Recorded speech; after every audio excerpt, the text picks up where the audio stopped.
Question number first में पूछा गया है चट्टान के अपक्षय का कारण बनने वाली प्राकृतिक शक्ति कौन सी नहीं है।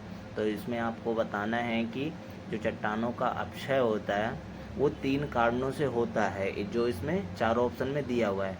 एक कौन सा कारण ऐसा है जिसके कारण मतलब चट्टानों का जो है प्राकृतिक रूप में अपक्षय नहीं होता, तो वो हमें बताना है। ऑप्शन ए है हवा, ऑप्शन बी है पानी, ऑप्शन सी है भूकंप, ऑप्शन डी है हिमनद। तो इसका आंसर है भूकंप। भूकंप एक प्राकृतिक शक्ति नहीं है जिसके कारण जो है चट्टानों का अपक्षय हो सकता है। ठीक है, और बाकी हवा, पानी और हिमनद, इन तीनों के कारण जो है चट्टानों का अपक्षय होता है। ध्यान रखेंगे, और ये इसका समाधान है। ठीक है। सेकंड क्वेश्चन है मिट्टी के कण का आकार होते हैं, मतलब मिट्टी के कण जो है कितने आकार के होते हैं। ऑप्शन ए है 0.004 मिलीमीटर से अधिक, ऑप्शन बी है 0.04 मिलीमीटर से कम, ऑप्शन सी है 0.02 मिलीमीटर से अधिक, और ऑप्शन डी है 0.002 मिलीमीटर से कम। तो इसका आंसर है 0.002 मिलीमीटर से कम आकार के जो है इसके कर्ण होते हैं, यानी ऑप्शन नंबर डी इसका करेक्ट है। और इसके अलावा एडिशनल में यहाँ दिया गया है कि इन्हें चिकनी मिट्टी भी जो है कहा जाता है। यह चावल, गेहूँ और चना के लिए जो है सबसे उपयुक्त होती हैं। कौन सी मृदा?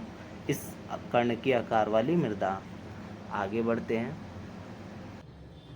तीसरे क्वेश्चन में पूछा गया है खादर किसका दूसरा नाम है। खादर जो होती है एक प्रकार की मिट्टी होती है।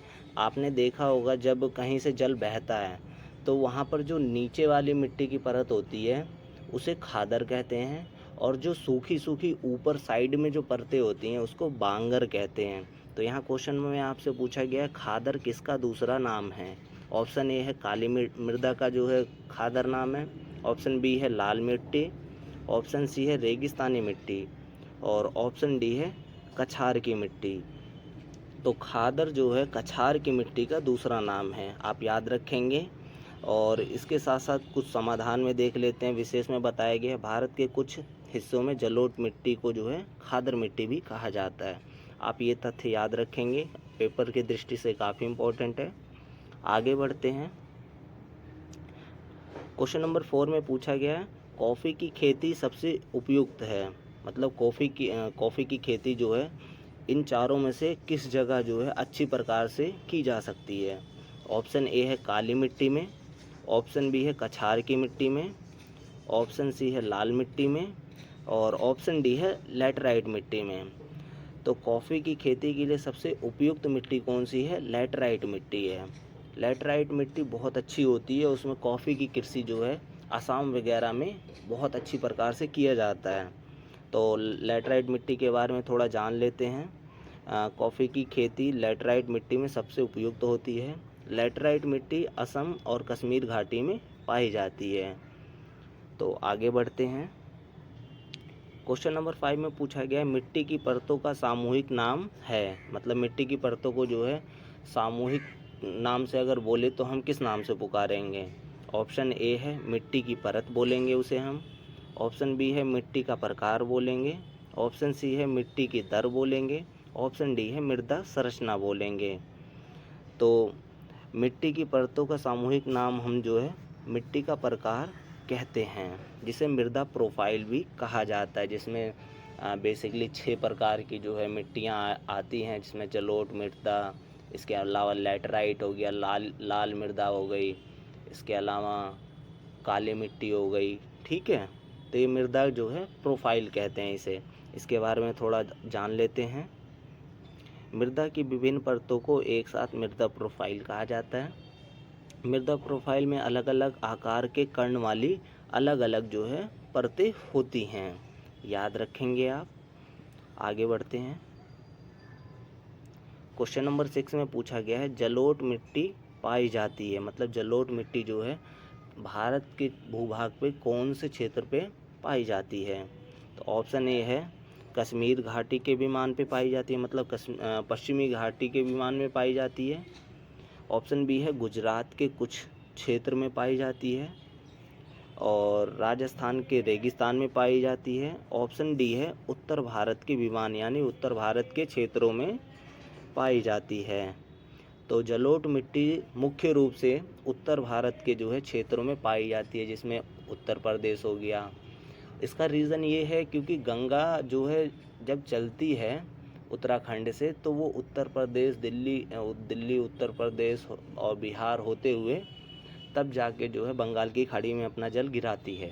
तो इसके आसपास के एरिया में जो है जलोढ़ मिट्टी अधिक मात्रा में पाई जाती है, ठीक है। और इसीलिए जो है यहाँ पर काफ़ी अधिक मात्रा में धान वगैरह की खेती की जाती है। तो इस क्वेश्चन का आंसर ऑप्शन डी है कि उत्तर भारत में जलोढ़ मिट्टी अधिक पाई जाती है।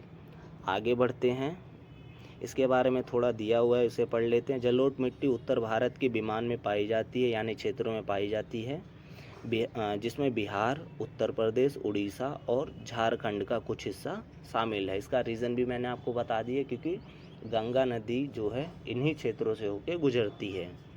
आगे बढ़ते हैं, क्वेश्चन नंबर 7 में पूछा गया है डैश काले रंग के होते हैं और इनमें मिट्टी की मात्रा अधिक होती है, जिनमें सूक्ष्म मौसम के दौरान गहरी खड़ी दरारें विकसित होती हैं। तो सिंपल लैंग्वेज में अगर बात करें तो वो कौन सी मिट्टी है जिसमें मिट्टी की मात्रा अधिक होती है बजाय कंकड़ पत्थर के, ठीक है, चूना वगैरह के मिट्टी की मात्रा अधिक होती है और गर्मी के मौसम में वो गहरी खड़ी दरारें जो है उसमें विकसित हो जाती हैं। तो ऑप्शन ए है स्पोडिसोल्स, ऑप्शन बी है मोली सोइल्स, ऑप्शन सी है एंडी नहीं है, ये जो है सैंडी सोइल्स है, ठीक है। ऑप्शन डी है वर्टी सोइल्स। तो इसका आंसर जो है वर्टी सोइल्स है। वर्टी सोइल्स वो होता है कि जब ये बारिश पड़ती है तो ये गीली हो जाती है, गीली होने के बाद जब धूप होती है तो धूप की लगने की वजह से जो है ये इसमें दरारें विकसित हो जाती है, इसे स्वायत्त जुताई कहते भी हैं अलग अलग क्षेत्रों में, याद रखेंगे आप। इसके अलावा इसके बारे में थोड़ा और पढ़ लेते हैं हम, क्योंकि एल्टी सोइल्स एक क्ले होती है, मिट्टी है जो गीली होने पर काले रंग की हो जाती है और सूखने पर लोहे की सख्त हो जाती है, मतलब लोहे की तरह जो है सख्त हो जाती है काफ़ी। सूखने पर वर्टी सोइल्स फट जाते हैं, वर्टी सोइल्स जो मिट्टी होती है, क्ले होती है, वो फट जाते हैं और मिट्टी सूखने पर दरार जो है उसमें आ जाती है और वो जो चौड़ी दरारें होती हैं वो 2 से 3 सेंटीमीटर तक होती हैं, इसीलिए इसे स्वायत्त जुताई भी कहते हैं कई क्षेत्रों में।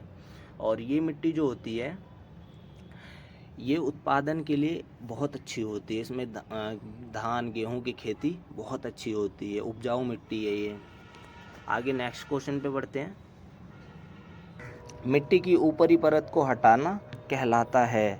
तो मिट्टी की ऊपरी परत हटाना या हट जाना मृदा अपरदन कहलाता है। जब बारिश का मौसम होता है जिसके कारण मिट्टी की ऊपरी परत जो है एक जगह से दूसरी जगह बह के चली जाती है तो उसको क्या कहते हैं, मृदा अपरदन कहते हैं। और इसके बारे में दिया गया है थोड़ा सा, वायु, जल या मानवीय हस्तक्षेप की क्रिया के कारण मिट्टी की ऊपरी परत को हटाना मृदा अपरदन कहलाता है। क्वेश्चन नंबर 9 है कपास में उगाया जाता है, मतलब कपास जो है कौन सी मिट्टी में उगाया जाता है। तो ए है मिट्टी की मिट्टी, इसे ठीक कर लेना, इस ऑप्शन को छोड़ देते हैं। ऑप्शन नंबर बी है बलुई मिट्टी में, ऑप्शन नंबर सी है लैटराइट मिट्टी में, ऑप्शन नंबर डी है बलुई दोमट मिट्टी में। तो कपास की जो खेती की जाती है वो बलुई दोमट मिट्टी में जो है उगाया जाता है, जिसमें कपास की वृद्धि के लिए अच्छी जल निकासी प्रणाली होती है, क्योंकि ये जो है ये मिट्टी दोमट मिट्टी जल को अधिक मात्रा में सोख लेती है, ठीक है। आगे बढ़ते हैं क्वेश्चन नंबर 10 पे, मृदा प्रदूषण को रोकने के लिए डैश पर प्रतिबंध लगाया जाना चाहिए। ऑप्शन ए है उर्वरकों पर, ऑप्शन बी है धातुओं पर, ऑप्शन सी है प्लास्टिक पर, ऑप्शन डी है कांच पर। तो प्लास्टिक को प्रतिबंधित किया जाना चाहिए क्योंकि प्लास्टिक गैर बायो डिगेबल्ट, मतलब वो जो है कंपोज नहीं हो पाता, सड़ता नहीं है, जो मिट्टी के प्रदूषण का जो है कारण बनता है। आगे बढ़ते हैं क्वेश्चन नंबर 11 पे। क्वेश्चन नंबर 11 में आपसे पूछा गया मिट्टी में पौधे द्वारा उत्पादित मृत और सड़ने वाले पदार्थ को क्या कहा जाता है। आपने देखा होगा कि गांव में क्या करते हैं, बड़ा सा गड्ढा खोदते हैं या बागीचे में बड़ा सा गड्ढा खोदते हैं, उसमें जो है खरपतवार वगैरह डाल देते हैं, उसके ऊपर से फिर मिट्टी को डाल देते हैं।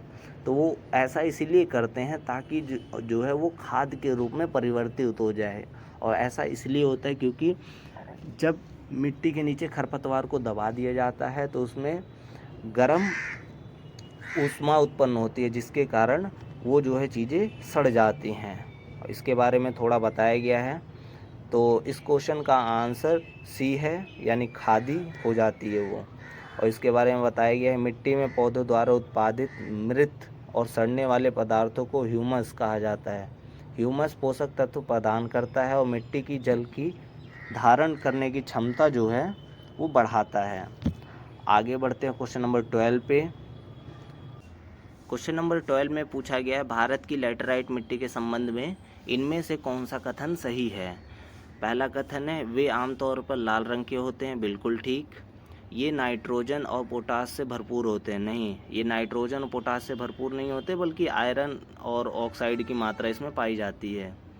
थर्ड है पॉइंट है वे राजस्थान और यूपी में अच्छी तरीके से विकसित हैं, नहीं, लैटेराइट मिट्टी राजस्थान और यूपी में तो विकसित है लेकिन राजस्थान में विकसित नहीं है, याद रखना। इसका रीज़न ये है क्योंकि जो गंगा वाले क्षेत्र हैं यहाँ पर लैटेराइट मिट्टी अधिक मात्रा में पाई जाती है और ये गीली होने पर जो है नरम और सूखने पर जो है कड़ा हो जाता है, मतलब जैसा कि पिछले क्वेश्चन में हमने डिस्कस किया था उसी तरीके से ये दरारें उत्पन्न करती हैं।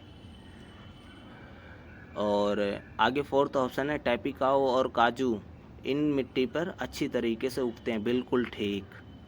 तो इस क्वेश्चन के अकॉर्डिंग हमारा जो है ऑप्शन नंबर सी, जिसमें पहला और चौथा दोनों पॉइंट ठीक हैं। इसके बारे में थोड़ा सा और हम पढ़ लेते हैं। गीली होने पर ये मिट्टी मक्खन की तरह नरम हो जाती है और लेकिन सूखने पर सख्त और ढीली हो जाती है। मिट्टी का रंग आयरन ऑक्साइड की उपस्थिति के कारण लाल भूरा हो जाता है, ठीक है, याद रखेंगे आप। आगे बढ़ते हैं। क्वेश्चन नंबर 13 में पूछा गया है रेंगर का दूसरा नाम है, मतलब रेंगर जो मिट्टी कई क्षेत्रों में बोली जाती है उसको हम क्या कहते हैं एग्जैक्टली। ऑप्शन नंबर ए है रेगिस्तानी मिट्टी कहते हैं, ऑप्शन बी है कछार की मिट्टी, ऑप्शन सी है लाल मिट्टी, ऑप्शन नंबर डी है काली मिट्टी। तो काली मिट्टी को जो है हम रेंगर की मिट्टी भी कहते हैं, ठीक है, याद रखेंगे इसका, इसलिए जो है ऑप्शन डी जो है करेक्ट है। और याद रखेंगे ये सभी इंपॉर्टेंट क्वेश्चन है, आप इसे बिल्कुल मिस मत करना क्योंकि एक दो क्वेश्चन जरूर पूछे जाएंगे पेपर में इससे। क्वेश्चन नंबर 14 है विशिष्ट विशेषता बताने वाली मिट्टी की विभिन्न परत क्या कहलाती हैं। जो हर मिट्टी की अलग अलग कैरेक्टरिस्टिक्स होती हैं, ठीक है, उनकी जो विभिन्न परतों को क्या कहते हैं हम, तो ये आपको बताना है। तो ऑप्शन ए है स्थलमंडल, ऑप्शन बी है मिट्टी का प्रकार, ऑप्शन सी है पृथ्वी की ऊपरी सतह कहते हैं, ऑप्शन डी है मिट्टी की परत कहते हैं। तो विशिष्ट विशेषता बताने वाली मिट्टियों की उनकी विभिन्न परतों को हम जो है मिट्टी की परत कहते हैं, ठीक है, याद रखेंगे। मृदा प्रोफाइल मिट्टी की विभिन्न परतों के माध्यम से एक ऊर्ध्वाधर खंड है, मतलब अलग अलग प्रकार हैं और प्रत्येक परत में अलग अलग बनावट, अलग अलग रंग, अलग अलग रासायनिक जो है संरचना होती है मिट्टी की, तो याद रखेंगे आप। आगे चलते हैं। क्वेश्चन नंबर 15 में पूछ रहा है कौन सा एक मिट्टी में मौजूद कार्बनिक पदार्थ नहीं है, वो आपको बताना है कि मिट्टी में इनमें से कौन सा जो है मौजूद कार्बनिक पदार्थ नहीं है। ऑप्शन ए है फास्फेट, ऑप्शन बी है मृत पौधे और जानवर, ऑप्शन सी है मानव मल और ऑप्शन डी है धरण। तो मिट्टी में मौजूद एक कार्बनिक पदार्थ नहीं होता, वो होता है फास्फेट। ठीक है, ये मिट्टी में नहीं पाया जाता। बाकी ये तीनों ऑप्शन जो है मृत पौधे और जानवर, मानव मल, ये सभी चीज़ें पाई जाती है। ऊपर इसके बारे में थोड़ा सा हम देख लेते हैं क्या कहा गया है। ह्यूमस, मानव मल और मृत पौधे और जानवर जो है वो मिट्टी में मौजूद कार्बनिक पदार्थ हैं, और दूसरी ओर फास्फेट जो है ये अकार्बनिक जो है पदार्थ है। ठीक है, याद रखेंगे। क्वेश्चन नंबर 16 है, लैटराइट मिट्टी नहीं पाई जाती। लैटराइट मिट्टी जो है कहाँ नहीं पाई जाती, आपको ये बताना है। ऑप्शन ए है कर्नाटक, ऑप्शन बी है केरल, ऑप्शन सी है राजस्थान, ऑप्शन डी है तमिलनाडु। तो लैटराइट मिट्टी कहाँ नहीं पाई जाती, राजस्थान में। इसका रीज़न ये है क्योंकि वहाँ पर बलुई मिट्टी पाई जाती है। और इसके बारे में बताया गया है लैटराइट मिट्टी के बारे में। लैटराइट शब्द लैटिन भाषा शब्द लैटर से आया है, जिसका अर्थ है ईंट। गीली होने पर यह मिट्टी मक्खन की तरह नरम हो जाती है, लेकिन सूखने पर सख्त और ढीली हो जाती है। इसीलिए इन्हें घर के निर्माण में उपयोग के लिए ईंटें के रूप में व्यापक रूप से काटा जाता है या प्रयोग किया जाता है। आपने देखा होगा जो ईंटें बनती हैं बेसिकली वो लाल रंग की क्यों हो जाती है, क्योंकि उनके ऊपर हल्की सी एक लाल रंग की मिट्टी की परत चढ़ाई जाती है, जिसकी वजह से वो लाल होती हैं। ठीक है, ये मिट्टी मुख्य रूप से प्रायद्वीप पठार के उच्च क्षेत्रों में विकसित होती है। लैटराइट मिट्टी आमतौर पर कर्नाटक, केरल, तमिलनाडु, मध्य भारत और उड़ीसा और असम के पहाड़ी इलाकों में जो है पाई जाती है। और राजस्थान एक ऐसी जगह है जहाँ पर ये मिट्टी नहीं पाई जाती। उसका रीज़न मैंने आपको बताया, यहाँ रेगिस्तान ही रेगिस्तान है। आगे बढ़ते हैं। क्वेश्चन नंबर 17, मृदा प्रोफाइल में परत की श्रृंखला क्या कहलाती है। जो मृदा की प्रोफाइल होती है, प्रकार होती है, उनमें जो विभिन्न परतें होती हैं उनको क्या कहते हैं। ऑप्शन ए है लंबवत अनुभाग कहते हैं उसे, ऑप्शन बी है अनुप्रस्थ अनुभाग कहते हैं, ऑप्शन नंबर सी है वृत्त कहते हैं, और ऑप्शन नंबर डी है क्षितिज कहते हैं। तो मृदा प्रोफाइल में परतों की श्रृंखला को जो है क्षितिज कहते हैं, यानी ऑप्शन नंबर डी करेक्ट है। इसके बारे में थोड़ा दिया गया है, उसको भी पढ़ लेते हैं हम। मृदा प्रोफाइल की परत की एक श्रृंखला है जिसमें प्रत्येक विशेषता होती है और प्रोफाइल का क्षितिज कहलाती है। याद रखेंगे आप कि मृदा प्रोफाइल की परत की एक श्रृंखला है जिसमें प्रत्येक मिट्टी की जो है अलग अलग विशेषताएं होती है, जिसे क्षितिज कहते हैं। आगे बढ़ते हैं क्वेश्चन नंबर 18 पे। केचुए कहलाते हैं, मतलब केचुए जो है इन चारों ऑप्शन में से किसके क्या कहलाते हैं वो बताना है। प्राकृतिक डिकम्पोजर, ऑप्शन नंबर बी है किसान का दुश्मन, ऑप्शन सी है किसान मित्र, ऑप्शन डी है संयंत्र विध्वंसक। तो आपको पता होगा, आपने चौथी पाँचवीं क्लास में भी पढ़ा होगा कि किसानों का मित्र केचुए होते हैं। ठीक है, तो इस क्वेश्चन के according option number C correct है। केचुए के बारे में कुछ बताया गया, उसको भी पढ़ लेते हैं क्योंकि ये पढ़ना ज़्यादा इम्पोर्टेंट है। कभी कभार इन पॉइंट से भी क्वेश्चन बन के आ जाते हैं। केचुए को किसान का मित्र कहा जाता है क्योंकि वे मिट्टी में पानी के स्राव को बढ़ने के लिए मिट्टी में जो है छेद करते रहते हैं। आपने देखा होगा केचुए जो है आप मिट्टी में छोड़ देंगे अगर उन्हें, तो वो अंदर अपने आप चले जाते हैं और वे जो है जैविक कचरा भी छोड़ते हैं। ठीक है, जो मल के द्वारा उनके निकलता है। आगे बढ़ते हैं क्वेश्चन नंबर 19 में। लैटोसोल का दूसरा नाम है, मतलब लैटोसोल जो होता है उसको क्या कहते हैं। और ऑप्शन ए है लैटराइट मिट्टी, ऑप्शन बी है काली मिट्टी, ऑप्शन सी है लाल मिट्टी, ऑप्शन डी है कछार की मिट्टी। तो लैटोसोल को जो है लाल मिट्टी के नाम से भी जाना जाता है, यानी ठीक है, तो याद रखेंगे ये। इसके बारे में थोड़ा सा दिया गया है लाल मिट्टी के बारे में या लैटोसोल्स के बारे में। लैटोसोल्स पूरे लाल या पीले रंग के होते हैं। लाल मिट्टी के भी टाइप्स होते हैं, अगर आप उठाएंगे बुक उसकी जो मैंने बताई थी जीके की लूसेंट की, उसमें इसके बारे में बताया गया है डिटेल में, आप उसको ज़रूर पढ़िएगा। वो पढ़ना काफ़ी इम्पोर्टेंट है। क्वेश्चन आंसर तो आप करते रहेंगे, लेकिन अगर आप तथ्यों को पढ़ लेते हैं, कॉन्सेप्ट को समझ लेते हैं, तो आपके एमसीक्यू ईजिली होंगे। ठीक है, तो आप दोनों साथ साथ पढ़िए। इसके बारे में और पढ़ते हैं। लोटोसोल पूरे लाल या पीले रंग के होते हैं और उनके पास पॉड सोल्स की तरह अलग क्षितिज नहीं होते हैं। लाल रंग की मिट्टी में आयरन ऑक्साइड से आता है और वो गहरी मिट्टी है, अक्सर 20 से 30 मीटर गहरी होती हैं, जबकि पोडोसोल्स 1 से 2 मीटर जो है गहरे होते हैं। मतलब ये दोनों मिट्टियाँ जो है, एक मिट्टी 20 से 30 मीटर गहरी उसमें पाई जाती है, ठीक है, जब खुदाई होती है तब वहाँ पाई जाती है। और ये पोडोसोल्स जो होती है 1-2 मीटर अगर आप खुदाई करेंगे तो आपको वो मिल जाएंगी, ठीक है। आगे बढ़ते हैं, ये लास्ट क्वेश्चन है।